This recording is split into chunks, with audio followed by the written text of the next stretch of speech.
Hello everyone, my name is Lowko and welcome back to another StarCraft video. Now today it is time for another professional match of SC2 and this time around it is a Zerg versus Protoss.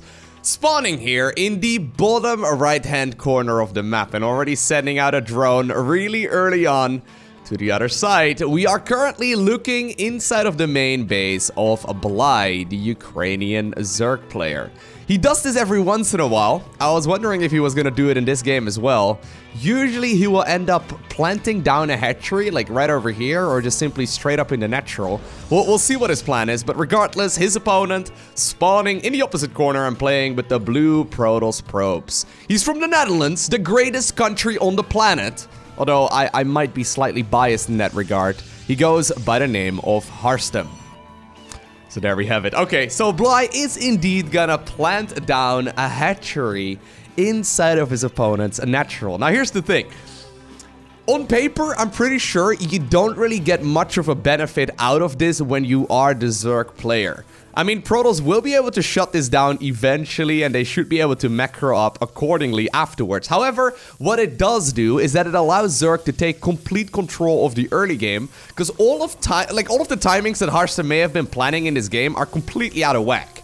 Bly is following this up with another hatchery right now as well, and I'm expecting a gas and then also a spawning pool inside of his main base. So he's pretending like nothing weird is going on here. There we go. So one gas will be taken here and then the spawning pool as well. He's pretending like nothing weird is going on, but this is definitely gonna, you know, throw a bit of a wrench right here in the strategy that Harstem was planning to go for. Forced to pull some probes off of the line right here. He is forced to build the Zealot as well. You know what? Bly could even just let the hatchery finish, and because creep takes a really long time to disappear, it's actually going to slow down the nexus of the Protoss even more. I mean, normally you'd take the nexus after the gateway, right?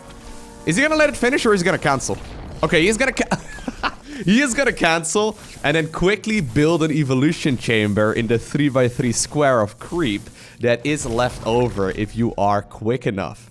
And Bly, smug little drone right there. I mean, if drones could smile, this one is smiling right now.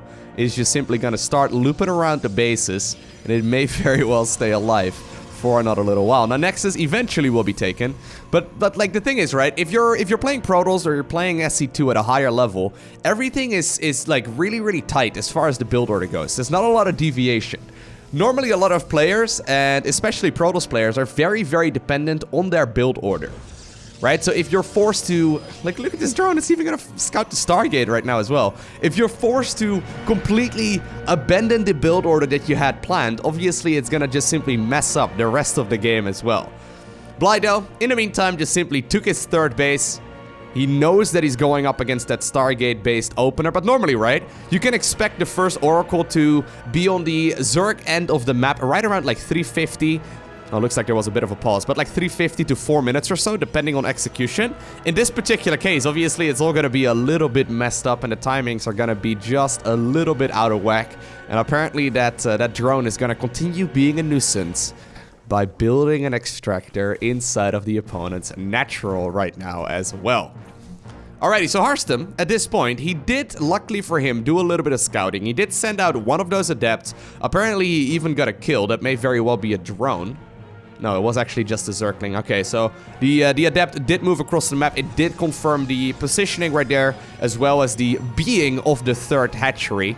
If Zerg does not take a third hatchery, obviously, that could go for like a roach timing attack as a follow-up. And I guess while that still is an option, knowing that there is a third at a relatively standard time is gonna still be very helpful right now for Protoss, because that means they can go for that very first Phoenix. Still though, man, that one drone. Really? What a bastard, right? Like, that's a bastard drone right there. Anyway, eventually, the Phoenix is able to shoo away that Overlord. The Overlord just simply flew in, trying to confirm what's going on. And, I mean, this is even going to delay the fourth gas quite a bit as well. That's going to, like, slow down the advancement into Twilight Tech, into, you know, any kind of Storm play or anything along those lines. It's just going to hurt a little bit. Now, in this case, I like this a lot. Oh, there it is. Did that actually get spotted? Yeah, okay, so in this case, Harstem is gonna go for the double Stargate opener. Really popular lately, actually, in the current meta of SC2. The Stargate, obviously, it can produce a lot of good units.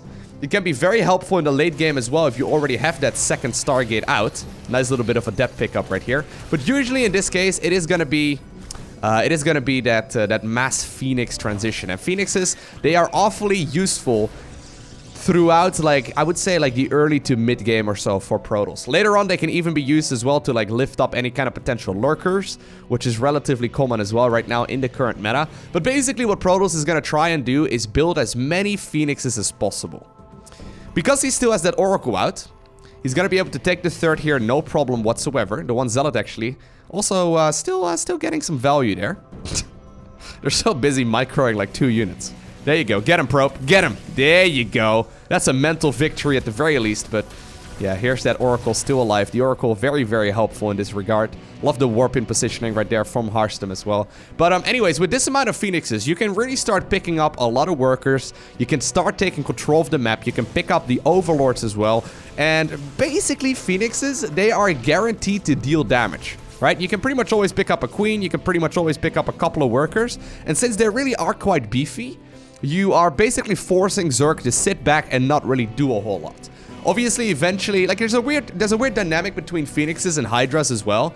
Eventually, Hydras will come out and they should be able to shoot down Phoenixes, but Phoenixes actually deal bonus damage against light, and Hydras are light. So it's this weird dynamic where you have to basically get enough Hydras together. But if you just simply rally them together, obviously they will be picked up on their rally point. And it's basically like a really interesting dynamic between the Phoenixes in the early game.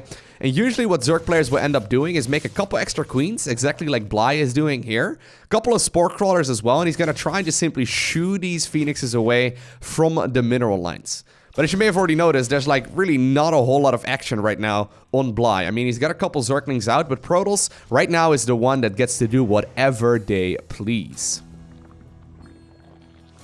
I like this, though. I love the double Phoenix opener. I think it's really clever. Really conservative movement right here by Harstem as well. He does finally decide to jump in, pick up a couple of those drones, but I think that is going to be at the cost of 1 Phoenix. So 3 drones for 1 Phoenix is a trade that Protoss is happy to make at this point. There you go. He's going to scoop in once again. Or swoop in, I suppose. There you go. Getting himself another drone, but he did end up losing a Phoenix. Not the greatest harass here so far. But you can see that this is forcing Zerg into a certain playstyle, right? Like, if Zerg was planning to go for, like, Roach Ravager, I mean, the Phoenixes would just pick all of them up and kill everything, right?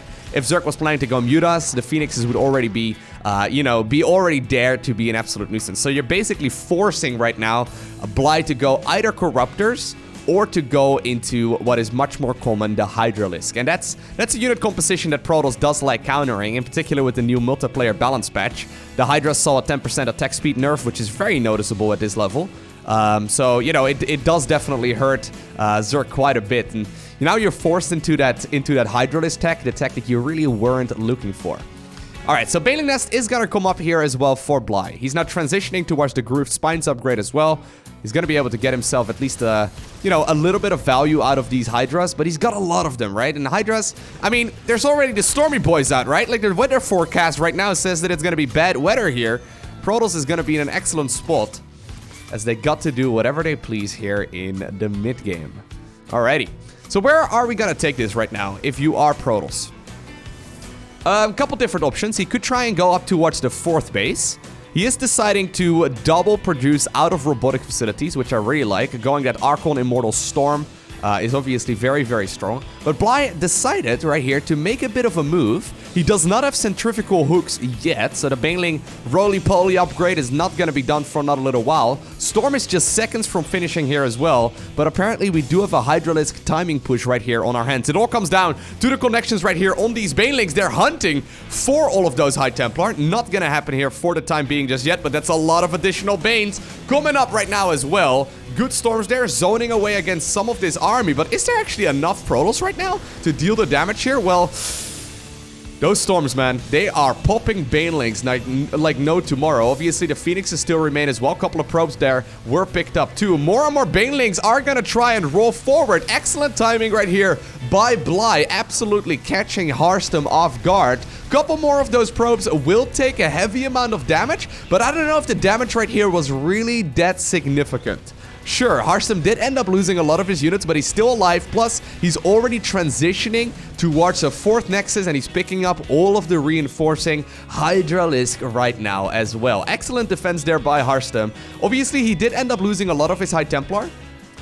Not ideally what you want to have happen at this point in the game. I guess they morphed into Archons before they got picked off, but he did end up losing quite a lot of those units there in the end, and it's not really something you want to have happen. As Protoss in particular with your spellcasters, be it Sentries, be it High Templar, even being, I guess Phoenixes, right? They're technically spellcasters. But, you know, you want to keep them alive for as long as possible. Now, I love this. Great little move here by Bly. He's going to try and pick up that 4th base, and he will be able to successfully do exactly that. High Templar right here, they do not have enough energy just yet. Now they do. They do not have enough energy just yet to transition towards more storms on top of these Hydras. But Bly, he is already, like, he's pushing once again here with the Hydras, but he's already transitioning. Ooh, big Baneling connection right there as well, but not a whole lot of kills. But he's already transitioning right now towards the Hive as well as that Spire. So great Spire switch here coming up for our Zerg player in red. He's likely going to try and get himself a whole lot of those Brute Lords out, because if there's one counter to Archon, Immortal, High Templar, and Zealots, it is, of course, going to be that Brute Lord. I'm really looking forward to how this is going to play out, actually. I'm not sure what the correct Protoss response is. Personally, on the ladder, I've been seeing a lot of Protoss players transition from here into Tempest. Obviously, he does still have that 2nd Stargate available. Once again, though, a bunch of Banelings are moving forward. Great warp in right there, actually, by Harstem. Really slowing down the advancement and splitting this up as well, but that's still going to be a whole lot of kills. And, well, almost the High Templar there as well. The High Templar got 2 kills, actually, without using Storm. That's something. I think... Did it use Storm? I don't think so, right? I think that's the first time I've ever seen a High Templar kill 2 units with its basic attack. Anyway, 10 Corruptors are coming up right here for Bly. The Great Spire is coming up right here for the Zerg as well. Only just now do we see missile attacks level 1 finishing. That's super late. Couple of Zealots now, inside of that War Prism as well, trying to make a move for it across the other side of the map, or towards the other side of the map. Not really across, I suppose, right? They're flying, they're flying around the outer perimeter of the map. But this War Prism, of course, can be an absolute nuisance already. You can see the Zealots ready to unload. And this is going to be rather annoying. Now, Bly, being 100% on top of the timings here, he immediately... I don't think he saw them, right? He immediately knew that there was likely going to be a Prism out at this point in the game. And he sent the Corruptors in the direction where the War Prism was most likely at. Maybe he did get a spot off right here with the Zerglings that he sent in that direction, though. But that was really well done here by the Zerg player. Alright, Great Spire just about to finish morphing. Protoss, though, he wants to ideally, right, hit a timing before the Brute Lords are out. We do now actually see the Tempest transition, so that's really cool. If he decides to go home, I'll try and explain what the changes to the Tempest are. I think he is going to go home. Okay, so I don't think I've actually casted a single game just yet where Tempests are very prevalent, at least not on YouTube. Oh man, nice little bit of pick-off right here actually on these probes as well. So, Tempest in the new multiplayer balance patch, and this is actually a lot of probes. They're a very, very different unit. Think of them like for example, oh man. One free immortal. But think of them like, for example, the Cyclone, right? They're the same unit, they look the same, they have the same name, but they differ completely to their previous edition. So Tempests right now are much faster, they are far more mobile, they don't have as much range, so they're gonna have to close the distance a little bit more. And all things considered, they are much more microable. Now, they're still excellent, of course, at picking up, in particular, those Brute Lords. As it is right now, there's a little bit of anti-air here for our Zerg player. A couple of Zealots now making their way towards, I guess, the natural here, because he knows there's gonna be Spiny Boys. The Pokey Boys ready to go over at the normal location here, where he would normally engage. But this is gonna be a very interesting engagement here for Zerg. The Tempests are already out. Ooh, tried to get the Revelation there. Not quite gonna happen, so it's gonna be difficult for these Tempests to pick up a couple of those units. But you can see their damage is still substantial, and their range definitely is nothing to shy away from. A little bit of zoning here by Harstem, right? And the thing is, the longer that this goes on, the more and more of these Tempests will come out as well. Mothership about, I would say, 80% of the way done right now, which is really, really important. Looks like another Immortal there was picked off. He's actually purposefully, I believe, sending those across the map. The Queens pulled off the line as well. Now, Queens obviously did get a transfusion nerf as well, so they're not quite gonna be as good at healing up all of these brutes. But even though a couple of the Brute Lords already were picked off, they're still forcing a lot of storms here, and they're still making him move onwards. There we go, though. The Vipers coming out at the perfect time as well. They're grouped up right now with the Hydralisk as well as a couple of leftover Corruptors, and they're going to be able to get rid of some of those units. That immediately apparently means for Harstem right now to abandon ship. He's got to get rid of the majority of his army. Looks like another Immortal or two may be picked off right here as well. At the same time, a couple of Zerglings are trying to pick up another potential expansion here for Protoss. The base in the center does end up going down, and Bly is smelling blood.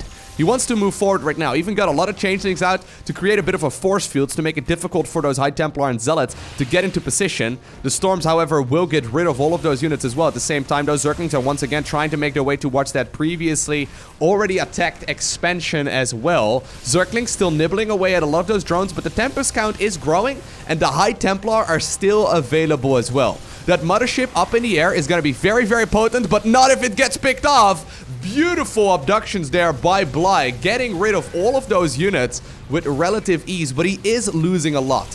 28 of those probes, though, did end up going down. He is dwindling extremely quickly right now, though, in the army supply count. Those storms are absolutely humongous. The last of the Brute Lords will now also be killed, and that means that this Protoss army, it looks like it will be able to stand strong, right? The Tempest from a distance, they have been dealing the damage for a really, really long time already. Alright, right now it is absolutely key for Bly to remake that army. If he manages to stop the inevitable push right now from Protoss, he's gonna be in a great spot. But that is a scary force. That is 9 of those Tempests, and look how quick they are, right? Like, they just simply go across the map really, really rapidly. Now, I love this move here on those Zerglings. Bly desperately trying to buy as much time as he possibly can. He knows he just knocked back his opponent's economy to what was basically the beginning of the game, right? An additional 15 probes do end up going down right here as well, and I mean, a couple in the main base will also be picked up. So only a couple of probes right now remain for our Protoss player. That is 30 probes versus 69 drones. And Bly, he's been happily remaxing as quickly as he possibly can. Primarily, though, Hydraling Bane, which is a curious composition to say the least. Like, Hydraling Bane is good. There's still a couple Corruptors remaining too. But I'm looking at this Protoss army, and there is potential here. This is very much so now a forced all-in for Harstem. I mean, he can try and transition towards more units, but I don't think he's really going to be able to do so. This is very much so a last-ditch effort from Harstem, and I think it is a very, very potent one. Look at the army supply count right now. That's 103, not just supply, but 103 Protoss supply, right? This Protoss army, it's extremely gas-heavy. It's basically the gas-heaviest unit composition you can find if you're Protoss. Plus, there's a lot of Tempest. It's a great set of units. It's a really good set of units. Now, if the Banelings manage to connect with the High Templar, they have a lot of potential as well. Good storm there at the bottom of that ramp, trying to prevent the Banelings from rolling forward. Archons on both sides right now trying to protect as many of those High Templar as possible. The Tempest actually ended up shooting down the cooling tower there, which is going to prevent another attack path there for our Zerg player. And that means the Archons can actually lead the front right here.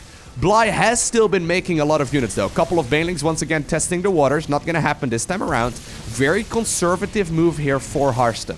Even the Zerglings now have decided to come around as well. Looks like there is an observer moving across, which is might very well be the reason why Protoss is playing so conservatively. He doesn't know if there's like any, you know, burrowed units right now on the ground, or maybe even some infestors waiting. But still, I don't mind this position here for Harstem whatsoever. Look how calm and collected he is. Many Protoss players would try and shove and force the issue here. Not gonna happen. Even putting down stasis wards. This is like the Protoss equivalent of building like missile turrets in the center of the map.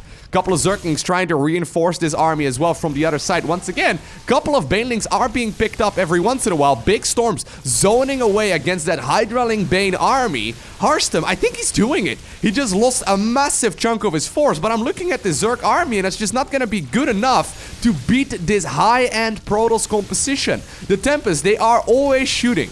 And every time they shoot, they deal a tremendous amount of damage.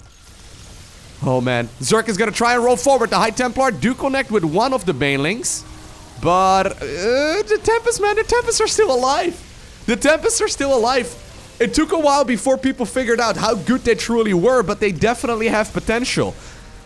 Step aside, carriers. There's a new Protoss air unit in town, and it's called the Tempest. I know, it's been around for years. And it's not something you saw a lot back in the day, but nowadays, they certainly do have potential. And actually, carriers, they're by no means bad either.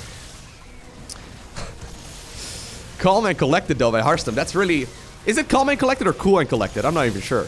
But anyways, he's been slowly advancing here. Now, even starting to produce phoenixes? One probe even, apparently, to rub salt in the wound as well. Zealots are gonna move forward, but Harstem, indeed, after being up with his back against the wall, is the one who obtains the victory. Beautiful move there, though. Not gonna lie. Sure, right? Zerg managed to shut down a lot of that Protoss economy, and sure, he killed a lot of Nexi as well. But he lost all of his queens, he lost all of his vipers, he lost most of his corruptors, and then all of his brute lords as well. That's like the costly unit composition that you're looking for in the late game as Zerg. And you know, even though you managed to kill a lot of eco there, he did not manage to kill a lot of army. And Harstem just simply moved across the map there after feeling relatively safe. Obviously, that was a forced all-in, but he had enough Tempest and enough Archons and enough High Templar left over to just simply shove forward and obtain the victory. Now, I hope that you enjoyed watching this match. If you did, make sure you hit that like button down below. And if you also make sure that you hit that subscribe button, you get notifications as soon as future content goes live. There's actually also finally new merchandise for the channel. So if you're interested in that, head on over to www.lowko.tv/merch. And other than that, I want to give a special shout out to the Patreon supporters for always supporting this channel. But for now, I want to thank you for watching. Have an amazing day. Do not forget to smile, and I'll see you once again in the next one.